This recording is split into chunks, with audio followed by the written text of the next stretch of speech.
We are very happy to share our emerging findings regarding our knowledge synthesis on a palliative approach.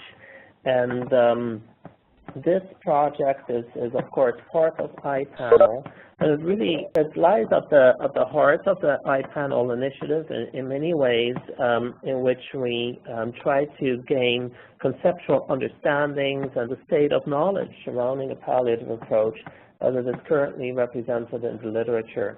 So part of the work we're doing is a fairly large and overarching knowledge synthesis work that looks at health systems, policy, and education and practice initiatives, all pertaining to a palliative approach. And of course, we all know, but we have to say it every time, just in case others are joining us as well, that a palliative approach pertains to the integration of principles of palliative care in all contexts of care for people with chronic life-limiting illnesses and their families. So we actually have two ongoing knowledge synthesis projects. One is basically finished, and the other is nearing completion. The first one is a mixed methods knowledge synthesis of a palliative approach funded by the Canadian Institutes of Health Research, and it's led by Kelly Staduhar and myself. And the second, together with the iPANEL team, and the second is a mixed methods knowledge synthesis about nursing care delivery and practice supports for a palliative approach, and it's led by myself and Pat Porterfield, and then a team of researchers and trainees, and it's funded by the Michael Smith Foundation for Health Research. Of course, both of these projects are ingrained within the entire iPANEL team of researchers, knowledge users, etc. So what our focus is for today is actually to get kind of at the underlying conceptual foundations of what a palliative approach is and how it has been represented in the literature. So this is kind of a mix of how it's been represented, and then our take on kind of what this concept of a palliative approach could look like. And so we specifically set out to delineate key characteristics of a palliative approach as found in empiric literature, and we also, our overarching goal is to try to contribute some conceptual clarity on a palliative approach. Of course, there's many different understandings of what a palliative approach could be, but there's also a good reason to kind of take a stand in terms of what a palliative approach ought to be. So we're cradling kind of both of those things. One is how it has been represented, and two is taking from that our learnings and analysis, and then putting forward what we think is one way of describing a palliative approach and how it ought to be. There is a challenge in a palliative approach because conceptually speaking, right from the start, it pertains to the intersection of principles of palliative care and chronic life-limiting illnesses. And other than the term palliative approach, that intersection doesn't actually have a label in our empirical literature. There are no subject indices. There's very few, relatively few writings that are explicitly address the topic of a palliative approach. So there are many related writings, of course, and materials. So we set out to identify that piece of literature that looks at that intersection. So it involves literature on principles of palliative care, covering hospice, palliative care, end-of-life care, supportive care, advanced care planning, and some related concepts of patient and person-centered care and quality of life-oriented care, and so forth. We had a whole bag of words there and concepts. And then that intersection with chronic life-limiting illness, and so that includes a whole series of different types of illnesses that are inherently progressive and that in some at some point will lead to death unless something else leads to death. But they're progressive illnesses, and that includes diabetes, kidney disease, emphysema, COPD, congestive heart failure, and quite a few other things. One that's not in the list here is that it also includes just general frailty and some kind of comorbidities, intersections of various diseases together. But it's all about this kind of progressive disease trajectory. So that's our starting point, and our methods then first involved working with the team and with our librarian, Duncan Dixon, to identify appropriate search terms related to these two concepts, palliative care principles and chronic life-limiting illnesses. And we then set out to do a fairly large searches, and we came out with nearly 200,000 documents. So then we had a conundrum, and we needed to figure out, well, what do we do with 200,000 documents? Because there was no way of actually, without introducing bias, limiting those documents in the searches.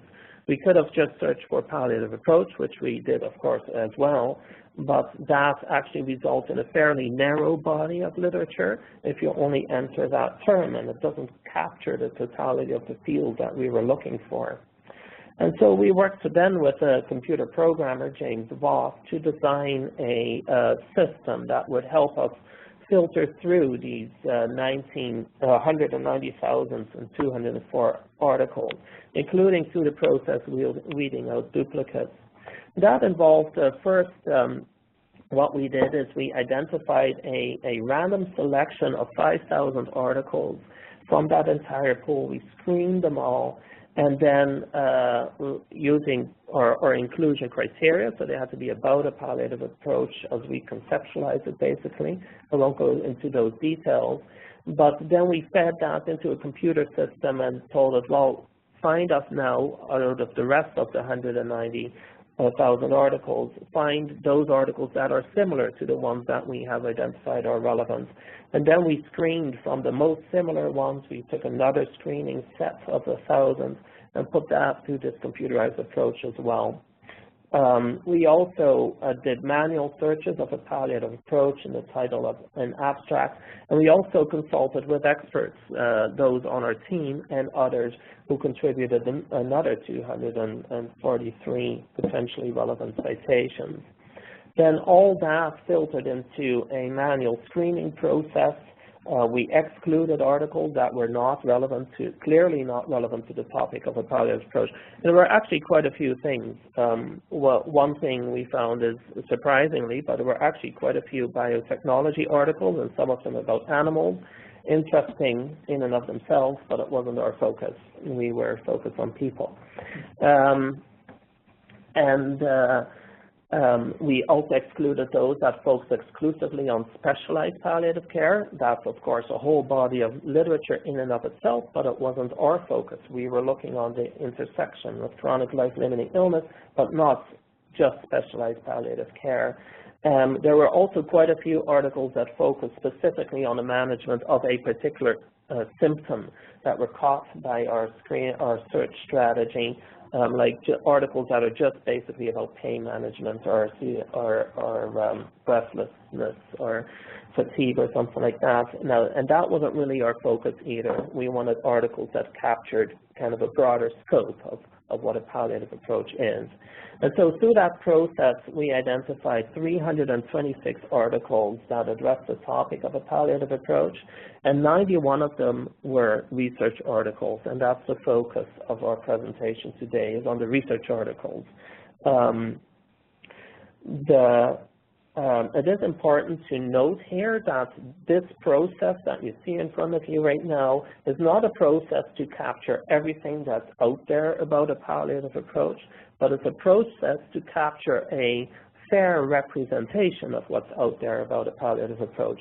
So undoubtedly, because we didn't manually go through those 200,000 articles, there are articles there that we could have included and that we just didn't. But we do have a defensible selection of articles that characterizes the literature on the topic. So then then I think it's on to you, Joyce. It's to me. Yeah. Well, so this is Joyce Lee, and I'm most delighted, most privileged to be able to co-present with Rick and with Pat. I've been involved with the CIHR Knowledge Synthesis Project since May, actually 2012, when I actually came on board and I asked a very basic question: what is the palliative approach? I'm not from a nursing background, and hearing these terms, it may be familiar with those in the nursing field, or it may not. So that was the very first question, and along the way, seeking clarification on terms related to the project, developing some form of definition of search terms, and then being involved with the first level data extraction code book development, as well as the screening and coding process. The screening process, which Rick has just walked us through, a very rigorous process of thousands and thousands of articles, and finally come to some consensus building. So then we come to the coding process. So this coding process is facilitated by the use of a software, we call it EPI, the Evidence for Policy and Practice Information Reviewer software. So using the software, it collects all the data into that common database, and then it applies that screening criteria and allow us from there to sift out what are the relevant articles to a palliative approach. And then from there, we apply the code book to extract data. So this process of analysis, we use the narrative synthesis method and the thematic analysis to be able to identify and then to conceptualize what are these key features, these key characteristics of a palliative approach. So the first level of coding is by means of a data extraction form, and this was developed to initially classify the articles in terms of their focus. Each of these articles focus on particular disease population, as well as the health factors and a whole range of other study characteristics, such as the study design, the study population, study methods, etc., which you will see some parts of these presented in a descriptive table later on that I will highlight some of the components.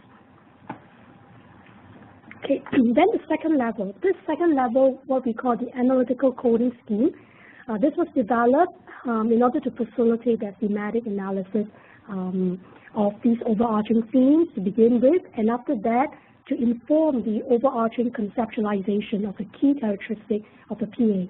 And this is applied across all the disease groupings as well as the context of care. Again, this is presented in the second table, which I will also highlight to you in a short while. And the development of this analytical code book is a very dynamic and iterative process. It is not linear by any means.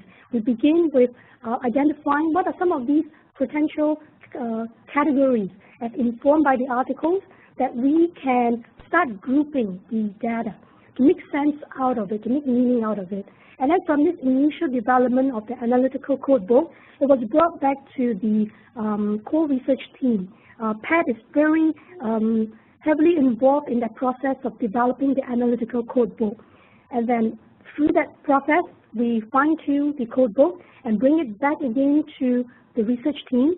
Pat, Kelly, Rick have further dialogues on the conceptualization of a PA, and out of which, in terms inform the revision of the analytical code book. So as you can have some idea that it is very dynamic, and it goes through a process, so it's not just a one-time thing. And later, the next slide, I will show you some of these codes that has been created from the analytical code book. So each of the articles, the 91 articles, they will be reviewed, the full text will be reviewed, and then the data will be extracted very selectively. The data will be summarized in brief 1-2 analytical statements to say what is it all about, how does it address the categories that we have identified. Not just it talks about it, but how does it talk about it in a very brief, succinct statement out of the entire text. So this process was applied throughout the 91 articles, and then from which it provides that data for further analysis of the themes of the study. Okay, so I think we can go to the next slide. Yes. So this slide, you can see there are 3 boxes, 1, 2, 3. The first one, palliative approach conceptualization.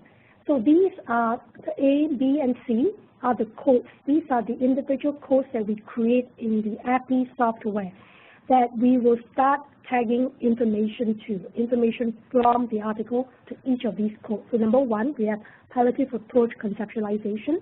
Two, the elements of the palliative approach. And out of this groups, we have the trajectories, the illness trajectories. How does it describe information pertaining to the identification, prognostication, and whether there's any information at all about trajectories. There's also another component, another code called the partnership in care. And partnership can be broken down to partnership among the healthcare providers with the patients and the families as partners. And then if there are any other information, we capture that, or if not. And then the third piece of it is the care planning, and that is very detailed, as you can see, from number one, needs assessment, symptoms management, goal of care, anticipatory care planning, ACP events care planning, or any other information, or any other elements that we would need to capture that and describe it. Then the third main code, or the parent code, is the operationalization of the palliative approach through the integration and conceptualization within the healthcare system. And for this piece, PAD has been taking on to code this very rigorously on those three other child codes on early palliative care, the integration into the generalist practice, as well as disease-specific model for care delivery. So that is in a nutshell how the analytical codebook looks like in terms of the key components. And the next slide would be the table. So the first descriptive table gives you a sense of the nature, the characteristics, the features of these 91 articles. So as you can see, the majority of them are published presented papers, 88 of them. A small number, just about 3 thesis and dissertation. And then when you look at the study methods, we have almost equal number, 33 quantitative, 33 qualitative studies. And then the rest is split up between mixed methods and knowledge synthesis. The countries-wise, US emerged as the highest number of studies about the US, and then followed by UK, and then Australia and Canada. So we do have representation from Canada, even though it's about 9% of the total of 91 articles. So the next slide is the further description of these relevant studies by the health conditions and by the healthcare sectors. So in the studies, we look at healthcare sectors relating to hospital, as the acute, residential care, as well as home and community care. And the health condition that has been identified are what is listed on the left column, as you can see. So when we quote the articles for the health condition, these are mutually exclusive, so therefore it totals up to 91 for the column of health condition under number of articles. But if we look across to the other healthcare sectors, these are then not mutually exclusive. So one article may talk about residential care and as well may provide some information about community care. So therefore, these two codes will be checked off, and the numbers will not then add up to the 91 if you add up the entire column. So just to give you a sense in case you have a question and say, how come the numbers doesn't add up?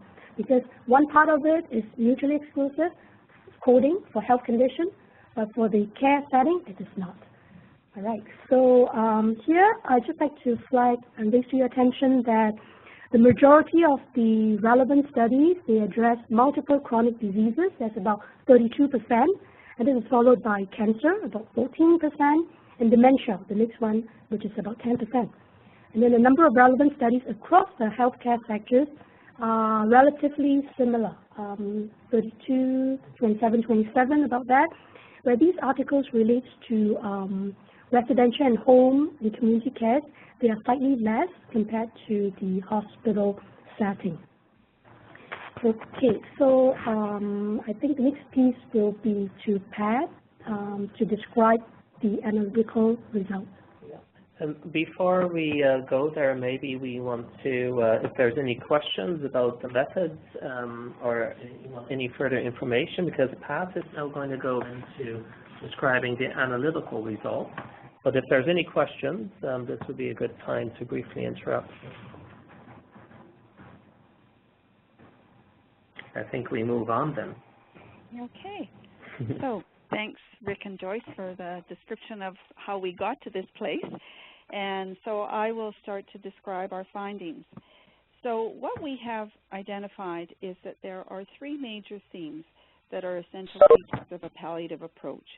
The first one being upstream orientation towards the needs of people who have life-limiting illnesses and their families. Secondly, that then there is adaptation of palliative care knowledge and expertise. And thirdly, there's integration and contextualization within the healthcare system. So I'll now go into more detail on each of these three themes. And Rick? So the first one then, the upstream orientation towards the needs of people who have life-limiting illnesses and their families. So I guess when we think about upstream, one would think about upstream from what? So historically, the identification for people who have had life-limiting illness trajectories has been upon recognition that they are entering what we might term a dying phase. And so what is really clear to us when we're starting to work on a palliative approach, and I'm going to be talking more about illness trajectories in a minute, is that the recognition is that we can't start at the recognition of dying, that if we wait until that point, we're either going to never be able to identify it for some people, or that we are going to be involved in their care needs very late in terms of applying the principles of palliative care. So what was recognized is that people have needs relative to what we can bring from palliative care principles and knowledge much earlier in their illness trajectories. So what we do need to do in terms of achieving an upstream orientation is firstly that we need to understand these different chronic life-limiting illness trajectories, and then we also need to identify where people are on those trajectories. Now, some of the really early work that was done, and I think many of the people that are on this call would be aware of this work that was done in terms of looking at illness trajectories, was the work done by Lynn, where three very broad trajectories were identified, one being what we might call the cancer trajectory, that in which people were maintained through treatment to have a relatively good level of function. A second broad trajectory being what we call the organ system failure trajectory, in which diseases like COPD and heart failure and renal disease were typified in terms of their trajectory of illness, which included times where the person was relatively stable and times when the person was not stable. And so there is a larger degree of uncertainty within the organ failure trajectory. And then the third trajectory that Lynn identified was the dementia frailty trajectory, in which people's functions declined quite significantly, and they lived for a long period of time at a relatively low level of function. And so these were really protracted illness trajectories with a significant disability within them. So Lynn's work was really quite pivotal for many of us in this field in terms of starting to think about how we might approach end-of-life care for folks other than the cancer population. But what we found, and Rick, if you want to change the slide, is that the work that has gone on in understanding a palliative approach has now looked at these, what we might call organ failure trajectories, in much more detail than what Lynn did, and looked at each of these areas. So we've given you two quotes here, one by Gofton looking at neurological diseases and, indicating that there is great clinical variation within these diseases. And we found articles about dementia, about Parkinson's, about ALS, and about other neurological diseases. So this is a field that is really starting to look at what is the life-limiting illness trajectory within neurological diseases. We also provided a quote here about renal disease, and this is another field that is starting to explore, well, what does it really look like to live and die with renal disease? So this understanding of the disease trajectory is fundamental to understanding a palliative approach. And similar work is going on in COPD and heart failure and you know, AIDS care and other areas of care. So this is really important. So do you want to flip again? So the next thing then was, once you understand this illness trajectory and what's involved in what the illness looks like as it progresses, what are the treatment options that can be used to support people living as well as possible, then you need to start looking at, well, where is this person on their illness trajectory? And some of the work that has gone on in terms of the illness trajectory has been really focused on prognostication. So looking at, where is this person relative to dying? And so the kinds of work that we saw happening was within the gold standards framework, for example, where you're looking at identifying those people at high risk of dying, not certain to die, but high risk of dying through the use of the surprise question and other prognostic indicators. And similarly, the work at Providence with iPANEL has used the surprise question and the prognostic indicators. So this is one area of work that's going on in terms of identification. Another area that we really saw a focus on was within these illness trajectories, identification of when the person is more certainly dying, so that care of the imminently dying was one phase within the palliative approach, but certainly not the major focus of the palliative approach. What we captured in the quote that we provided to you today by Ruben is really the palliative approach, where it isn't focusing on just one identification point or one set of triggers, where it emphasizes that this identification of needs is an ongoing process within the palliative approach. So as Ruben says, it's an approach that focuses on the patient's most pressing issues, that it begins with an assessment of life expectancy. And I have to say, I apologize for the fact that it says the role of the physician, because I must say a lot of the literature is medically oriented for when we've been doing the broad knowledge synthesis. When we've started to work more on our nursing care delivery knowledge synthesis, we've focused more on the nursing literature. But the literature that we're citing today is the broad literature, and as I say, much of it is medically oriented. So in this case, where the role of the physician is to ascertain where the person is on that personal trajectory and to follow them until the time of death. So it's a moving forward together approach. So maybe we can move to the next slide, Rick. So the first one was understanding about the disease trajectories. The second, or the upstream orientation, I should say, and within that, understanding the trajectories. The second major theme is adaptation of palliative care knowledge and expertise. And we really asked ourselves two questions when we were looking at synthesizing the knowledge in regard to adaptation. The questions were, what are the principles and practices from palliative care which should be applied to people with chronic life-limiting illnesses more generally? And then how do these principles and practices need to be adapted to ensure they're fit with the needs of disease-specific patient populations? So firstly, what we recognize, and actually if you would just go back for a second, Rick.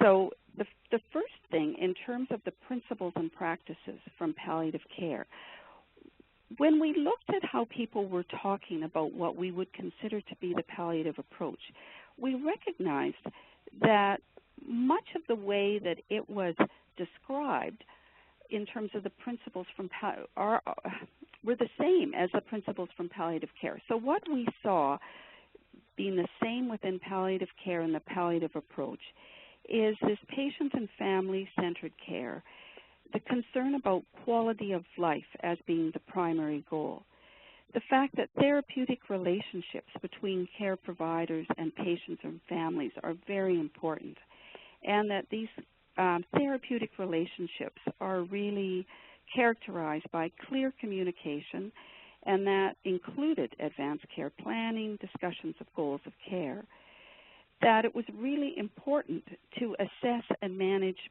people's symptoms while they were living with the disease, and that palliative approach also included care for the imminently dying.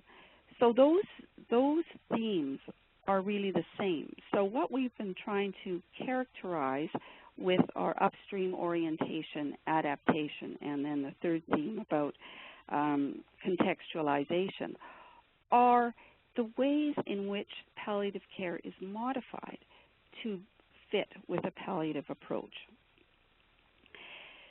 So in terms of adaptation then, we can move on to the next slide.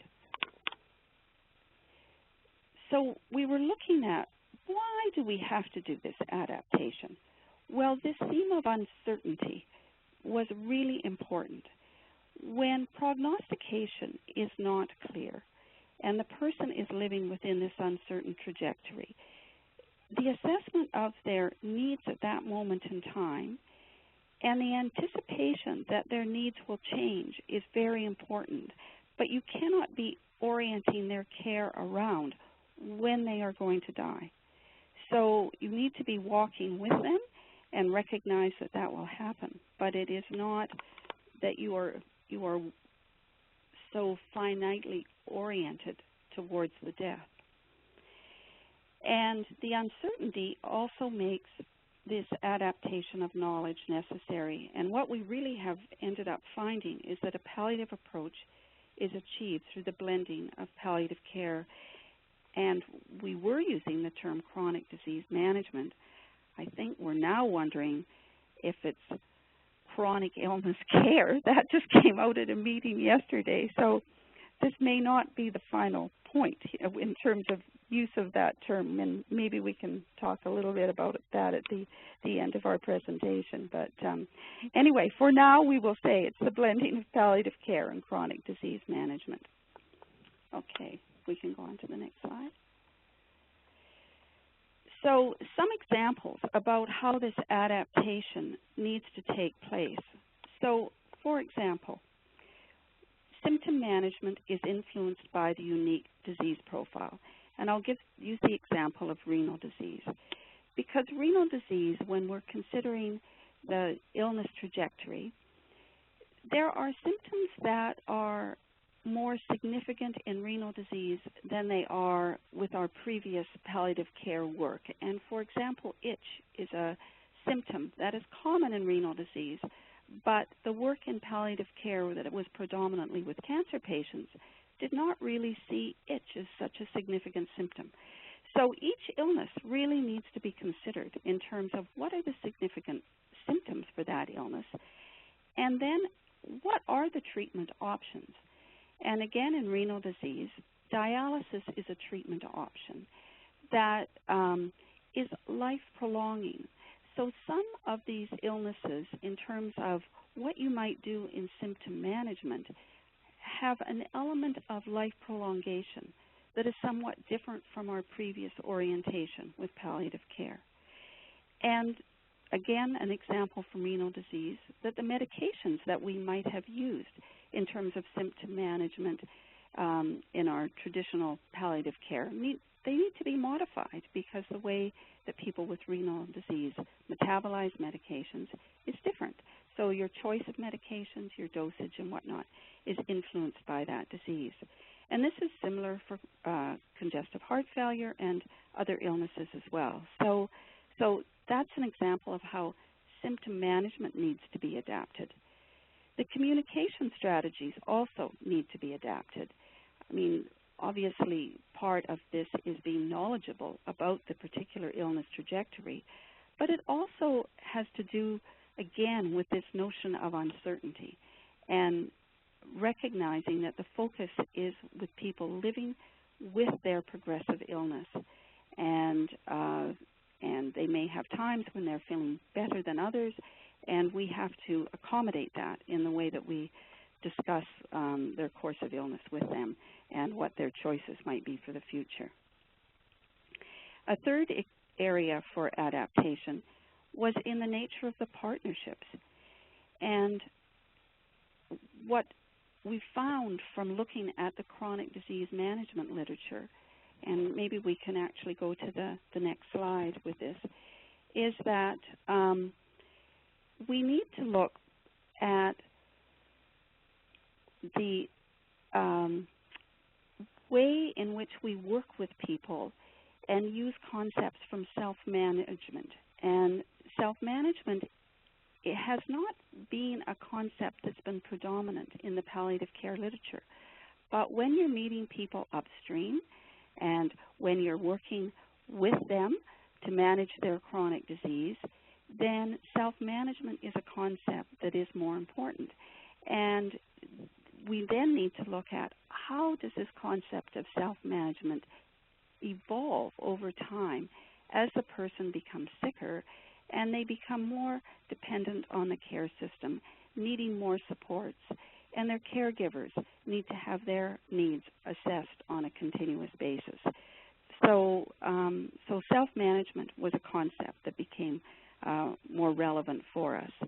And the other partnership in care, I think the quote that we've got there by Jansen is, again, recognizing this need to be walking with people during the course of their illness, and this article happened to focus on advanced care planning. So then the third theme is related to the integration and contextualization within the healthcare systems. And we needed to look at what kind of care delivery models and partnerships are needed to develop, to operationalize a palliative approach.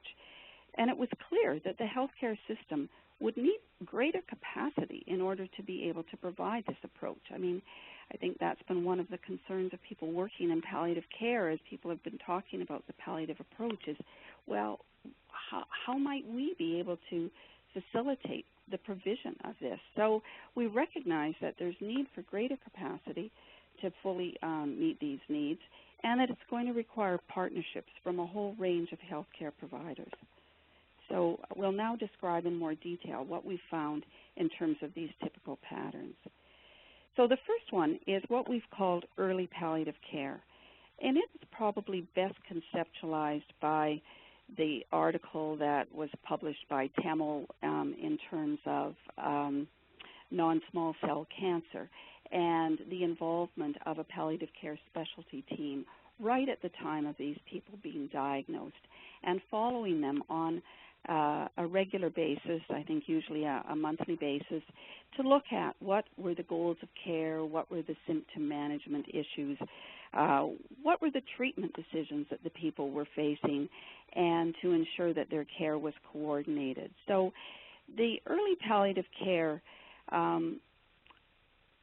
and I must say at this point we are still doing a very rigorous analysis of all of the articles in terms of these three different approaches. So at this point, though, it really looks like it is best represented by the cancer literature where palliative care has been introduced early on in the trajectory and probably does not need the same level of adaptation as what is required with other chronic illnesses. So then the next approach that we've seen in the literature is what we'll call an integration into generalist practice. And again, for those of you who've been reading some of this literature, it's probably best captured by the gold standards framework work in the UK, where end-of-life care for people other than with chronic life-limiting illness other than cancer has been integrated into primary care, and teams created with district nurses and cancer and other chronic disease specialists so that the focus is on earlier identification, coordination of care. Another area in the UK where there's been a fair bit of work in terms of this integration into what we, again, would call generalist practice, and in this case, the generalists are residential care providers, and it's the application of the gold standards framework into care homes. So those are probably the best examples of how the palliative approach has been taken and contextualized within an area of practice. The third way in which this happens is what we're calling disease-specific approaches. But I want to highlight that when we're talking about them within this theme, which is really looking at how the palliative approach is integrated into the care system, we're not talking about the adaptations that I was speaking to earlier, where you look at adapting the symptom management and adapting the communication to a particular illness trajectory. It's taking that work and taking it to another level and thinking about, okay, if we were to do that within these illness trajectories, how would we do that at a systems level? What would be the partnerships that we need? What would be what we might call cross-sector strategies that we could use? So the focus within this theme is really looking at the disease-specific approaches, but looking at it in terms of cross-sector care, moving from acute to the community and back again. The kinds of partnerships that need to take place between chronic disease management specialists, palliative care specialists, and generalists such as your family physicians and your home care nurses and residential care staff. So it's taking that to a system level. And what we're finding is that, again, in order for the palliative approach to really be contextualized, there needs to be an embeddedness within that system, that it isn't a tacking on of the palliative approach. It isn't, providing the usual chronic disease management but paying attention to the symptom of pain. It needs to have a thorough embeddedness in the care process. So that really concludes my presentation of the findings. I didn't really take a breath to ask if Rick or Joyce had anything that they wanted to add as I've been going forward. So maybe we'll just, I'll give them an opportunity to comment when other people have an opportunity to comment. And Rick, I think, is going to pick up with the discussion. And so over to you, Rick. Sure. Well, thanks, Pat. I can listen to you speak for hours. So ingrained and very clearly explained. So thanks for that. So overall, we've through meetings and through our analysis, we hope that we've arrived at some conceptual clarity about what a palliative approach is, involving these three themes of upstream, of adaptation and integration, and how that can play out in different contexts. And we think that clarity is actually really important, because the term is used, not only the term, but actually just the idea. So it's really not about the term at all, but it's the concept. What it's trying to get at could take on very different meanings and could start to look very different. Even though we think we're starting off with something that's very similar, it can look very different. And so those three different, like the early, the disease-specific, the early palliative care, the integration to generalist practice, and disease-specific approaches are just examples of that, actually.